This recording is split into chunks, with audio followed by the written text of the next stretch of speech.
नमस्कार। Capital TV का खास शो राहुल का अग्निपथ देख रहे हैं आप। मैं हूं आपके साथ पूजा। राहुल गांधी अपने अग्निपथ पर चलते चलते इस अग्निपथ को आज विराम दे रहे हैं, क्योंकि यात्रा आज खत्म हो गई। कल आखिरी दिन है जब राहुल गांधी श्रीनगर के कांग्रेस हेडक्वार्टर में राष्ट्रीय ध्वज फहराने के साथ यात्रा के समापन का ऐलान करेंगे। पर सवाल यह है कि 7 सितंबर को कन्याकुमारी से शुरू हुई इस यात्रा के जरिए राहुल गांधी ने क्या क्या खो दिया और क्या पाया है। जिस मकसद से राहुल गांधी यात्रा पर निकले थे, क्या वो मकसद राहुल गांधी पूरा कर पाए हैं? क्या कांग्रेस मजबूत हुई? ऐसे कई सवाल हैं जो यात्रा के खत्म होने पर खड़े हो रहे हैं।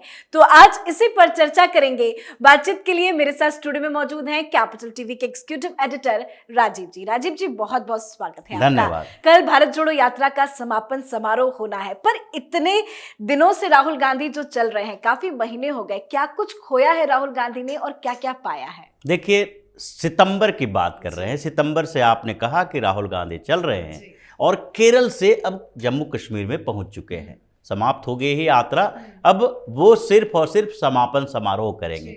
लेकिन केरल से उन्होंने शुरुआत की। केरल में कांग्रेस को क्या मिला? सबसे बड़ा सवाल तो यही है कि जहां पर नजरें टिकी थी, सबकी नजरें टिकी थी, क्योंकि कांग्रेस को भी लगता है कि अब जहां जहां कोई क्षेत्रीय बड़ी पार्टी नहीं है और मुस्लिम वोट हैं, वहां पर कांग्रेस के लिए स्कोप है। इसलिए केरल को टारगेट किया जाता है, क्योंकि भारतीय जनता पार्टी बहुत मजबूत स्थिति में केरल में नहीं है। कम्युनिस्ट पार्टी और कांग्रेस है, दोनों का अपना अपना गठबंधन है। मुस्लिम वोट भी वहां ठीक ठाक है। तो ऐसी स्थिति में राहुल गांधी भी वही क्षेत्र चुने चुनाव लड़ने के लिए जिसमें 50% से ज्यादा मुसलमान हैं। वायनाड की बात कर रहे हैं। अब कांग्रेस की स्थिति कितनी सुदृढ़ हुई है वहां पर केरल में कि शशि थरूर पार्टी छोड़ने के लिए तैयार है। एके एंटनी का बेटा अनिल एंटनी पार्टी छोड़ चुका है। ओमान चांडी जो है शशि थरूर के साथ खड़े हैं। कांग्रेस में जबरदस्त गुटबाजी चल रही है केरल के अंदर, जहां पर कांग्रेस टूटने की स्थिति में है। वहां से आगे बढ़ते हुए जिन जिन स्टेट में वो गए हैं, वहां पर कांग्रेस को क्या मिला है। इस बीच चुनाव भी हुए गुजरात में और हिमाचल प्रदेश में। गुजरात में कांग्रेस ऐतिहासिक हार का सामना करना पड़ा कांग्रेस को, क्योंकि इतनी बुरी स्थिति कांग्रेस की कभी नहीं रही। वहां पर जीत हार की बात अलग है, लेकिन जीत हार के साथ सीटों का आंकड़ा परिवर्तित हो सकता है। लेकिन अगर लोग आपको रिजेक्ट कर रहे हैं तो वो वोट के परसेंटेज के स्तर पर देखा जाता है। हिमाचल प्रदेश में भारतीय जनता पार्टी चुनाव हार गई। लोग उनके साथ जुड़े रहे, क्योंकि 0.9% वोटों का अंतर कांग्रेस और भारतीय जनता पार्टी में रहा।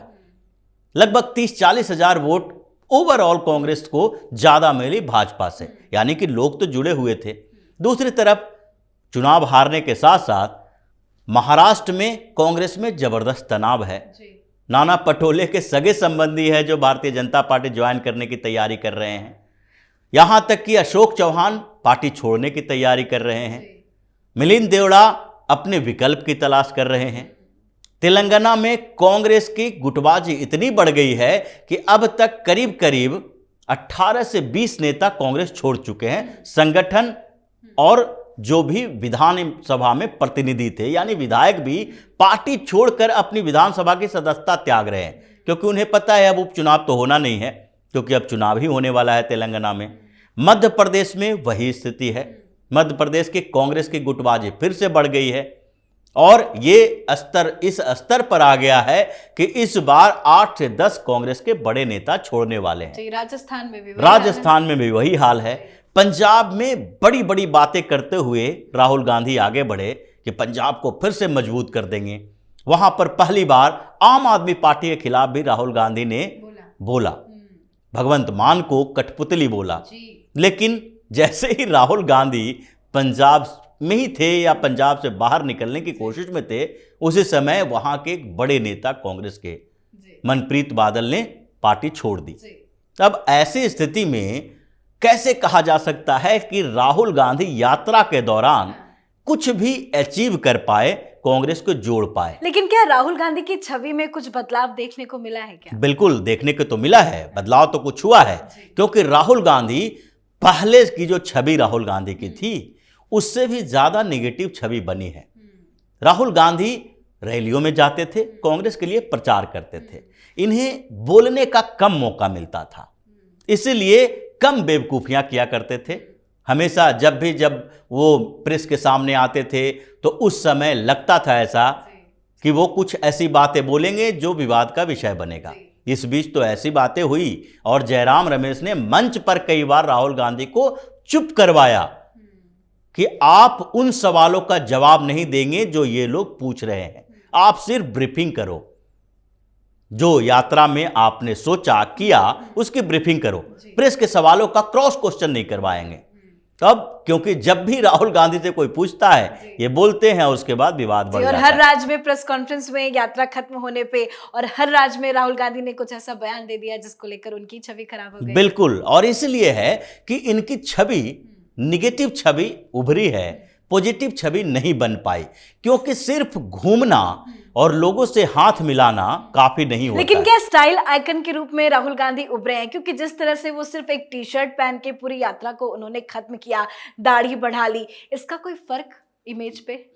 ये तो फर्क पड़ा है, इस बात का फर्क पड़ा है कि अब राहुल गांधी के लिए ये माना जाने लगा है कि ये पहले जो राहुल गांधी खुद कम से कम ओरिजिनल राहुल गांधी की तरह अपनी बातें करते थे, अपने तरीके से रहते थे, अब वो नकलची हो गए हैं, वो दूसरे की कॉपी कर रहे हैं। जहां जहां जो जो काम इन्होंने किया इस बीच उसकी खबरें भी चली, मीडिया में भी इस बात की चर्चा हुई कि राहुल गांधी कॉपी कर रहे हैं प्रधानमंत्री नरेंद्र मोदी की, लेकिन कॉपी कर रहे हैं शक्ल सूरत बनाने की, हाव भाव करने की, लेकिन कॉपी इस बात की नहीं कर रहे हैं कि वो मैच्योरिटी का प्रदर्शन करें। तो इससे भी राहुल गांधी की छवि निगेटिव ही हुई है। आप यात्रा करते हुए उस बात को दोहरा रहे हो जो कोरोना के समय में प्रधानमंत्री नरेंद्र मोदी ने किया। वो दौर अलग था जो ये संकेत दे रहा था कि आपको लोगों से मिलना जुलना कम है, क्या 2 गज दूरी, मास्क है जरूरी की बात हो रही थी। तो पीएम मोदी लोगों के लिए एक प्रेरणा स्रोत बने थे कि आप लोग नहीं, हम भी अपनी सेविंग नहीं करवाएंगे, हम भी उन चीज़ों में दूरी बरकरार रखेंगे, क्योंकि सबसे ज़्यादा कांटेक्ट होता है सेविंग करवाने में, बाल कटवाने में। अब राहुल गांधी यात्रा में ऐसा महसूस करवा रहे हैं कि उनके पास समय नहीं है। इस नए रूप के लिए पीछे कोई कारण तो होगा, वो बताएं कि हम क्यों ऐसा नहीं कर रहे हैं। ये बता ही नहीं सकते, क्योंकि इनके लिए यात्रा के समय 5-5-6 दिन छुट्टियां चाहिए, हर 5-6 दिन के बाद 1 दिन का ब्रेक चाहिए, हर रात में ब्रेक ही चाहिए, रात को पार्टियां होती ही है, कंटेनर में इनके सारे 5 स्टार सुविधाएं हैं, कपड़े धुलने के लिए 2-2 गाड़ियां चल रही है। तो ऐसी स्थिति में आप कैसे कह सकते हैं कि आपने जो किया है उसके पीछे सिर्फ और सिर्फ राजनीतिक एजेंडा नहीं है, बल्कि जो आप प्रदर्शित करना चाहते हैं उसके पीछे कोई और कारण नहीं है। तो राहुल गांधी की ये सारी बातें अगर गुप्त रहती, लोगों के सामने नहीं जाती, लोग इसको समझ नहीं पाते, तो हो सकता है कि थोड़ा पॉजिटिव प्रभाव पड़ता। लेकिन इस पूरी यात्रा में एक राहुल का अलग अंदाज देखने को मिला, वो मंदिर भी गए, मस्जिद भी गए, गुरुद्वारे भी गए, क्या इसका कोई फर्क पड़ेगा? यही तो गलती की, गलती इन्होंने यही की। जब मंदिर जाओगे, मस्जिद जाओगे, गुरुद्वारा जाओगे, तो उसमें लोग ये देखेंगे कि आप पहले कहाँ जाते थे और अब कहाँ जा रहे हैं। ये भी देखेंगे कि वहां पर अगर मंदिर में गए तो क्या मस्जिद में जाना जरूरी था, कि आप उस जगह का ढूंढ ढूंढ के कोई मस्जिद निकालोगे। मान लेते हैं कि कोई व्यक्ति रामेश्वरम में मंदिर का दर्शन करने जाता है, ये कोई जरूरी नहीं है कि रामेश्वरम में कोई ऐसा फेमस मस्जिद है कि यहां जाना जरूरी है। जो मंदिर के लिए प्रसिद्ध है वहां पर भी आप ढूंढ के एक मस्जिद में जाओगे, क्योंकि आपको दिखाना है कि मुस्लिम नाराज ना हो जाए। ये जरूरत नहीं है, अगर आप मंदिर में जा रहे हो तो मंदिर में जाओ, कहीं कोई फेमस जगह पर प्रसिद्ध मस्जिद है तो वहां मस्जिद में भी जाओ। ये हिंदुओं का देश है, हिंदू राष्ट्र बनने की बात हो रही है, और आप वहां पर अभी भी तुष्टीकरण की नीति अपना रहे हो। तो ऐसी नीति को रिजेक्ट ही किया जा सकता है। लेकिन इस select नहीं यात्रा किया में जा बहुत सकता। सारे लोगों ने उनका साथ दिया, जैसे रघुराम राजन भी नजर आए, महबूबा मुफ्ती कश्मीर में दिखी, फारूक अब्दुल्ला हो या स्वरा भास्कर हो, कई बॉलीवुड एक्ट्रेसेस भी नजर आए। ऐसे कई बड़े नाम हैं जिसको लेकर सवाल खड़े हो रहे हैं। क्या राहुल गांधी उन लोगों के साथ चले हैं, उनका उसको फायदा हो गया है, नुकसान हो गया? वही बात हो रही थी, हम लोगों ने पहले भी इस बात की चर्चा की है कि ये जो यात्रा के दौरान जिन लोगों के साथ चले उसमें भी इनके लिए नुकसान ही हुआ, क्योंकि ये चुन ही नहीं पाए कि हमको किन लोगों का साथ चाहिए। जैसे अपोजिशन पार्टियां हैं, ये अपोजिशन पार्टियां एकता की बात कर रही है, लेकिन ये भूल जाती है कि जिन जिन राज्यों में वो भारतीय जनता पार्टी के खिलाफ लड़ रही है वहां तो पहले से ही एकता थी। अगर महाराष्ट्र में कांग्रेस एनसीपी का गठबंधन है, पहले भी था। अगर बिहार में आरजेडी जदयू का गठबंधन रहा है, पहले भी गठबंधन हो चुका है दोनों का। तो ऐसी स्थिति में हर जगह पर तो ये पहले से ही गठबंधन कर रखे थे। इसीलिए अगर राहुल गांधी ये चाहते हैं, ये सोचते हैं कि यात्रा के दौरान हम उन लोगों को रिपीट करें, उन्हीं लोगों का साथ लें जिनको ये पहले ही 2014 से 2019 तक में आजमा चुके हैं। ये वही लोग हैं जो हमेशा प्रधानमंत्री नरेंद्र मोदी की नीतियों की बुराई करते रहे हैं।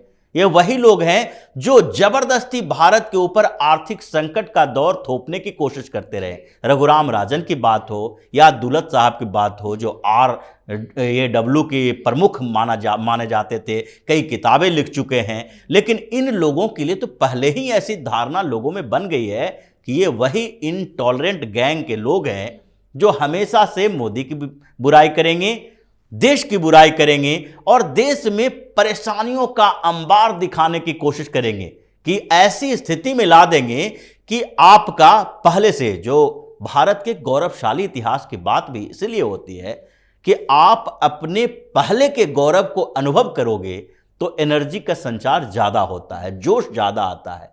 ये लोग आपको ऐसा अनुभव करवा देंगे कि भारत एक ऐसा देश है जहां पर रहना ही मुश्किल है, जीना मुश्किल है। तो ऐसी स्थिति में इन लोगों का साथ लेकर राहुल गांधी कोई अच्छी छवि तो बना नहीं सकते, क्योंकि इनकी छवि तो इन लोगों ने पहले ही बना दी थी। पहले ही वो लोग विरोधी ही हैं। अगर उनके साथ कुछ ऐसे लोग जुड़ते जो पहले भारतीय जनता पार्टी के साथ रहे, 8 सालों में उन्होंने भाजपा को छोड़ दिया, कुछ ऐसे बुद्धिजीवी लोग मिलते जो कभी प्रधानमंत्री नरेंद्र मोदी की सराहना करते थे, आज उनकी नीतियों के कारण उनको ऐसा लग रहा है कि अब राहुल गांधी के साथ जुड़ना चाहिए। तो 2014 में हुआ, 2019 में हुआ, वो 2024 में नहीं होगा, इसके लिए आपने कोई प्रयास नहीं किया। सारे प्रयास इसलिए हुए कि 14, 19 और उससे भी बड़ी जीत भारतीय जनता पार्टी को 24 में मिल सर्वे सके। भी बता रहे हैं कि कोई फायदा नहीं बिल्कुल। मतलब कुल मिलाकर राहुल गांधी ने कुछ नहीं पाया, सिर्फ खोया ही खोया है। बिल्कुल जी, बहुत बहुत धन्यवाद समझाने के लिए। तो कल ये यात्रा समाप्त हो रही है, कल समापन समारोह होना है। सबसे बड़ा झटका राहुल गांधी के लिए यही है कि विपक्ष को एकजुट करने की कोशिश थी समापन समारोह में, जिसपे कांग्रेस सफल नहीं होती हुई नजर आ रही है। साथ ही भारत जोड़ो यात्रा का बड़ा मकसद राहुल गांधी की छवि को बेहतर करना माना जा रहा था, वो भी फेल हो गया।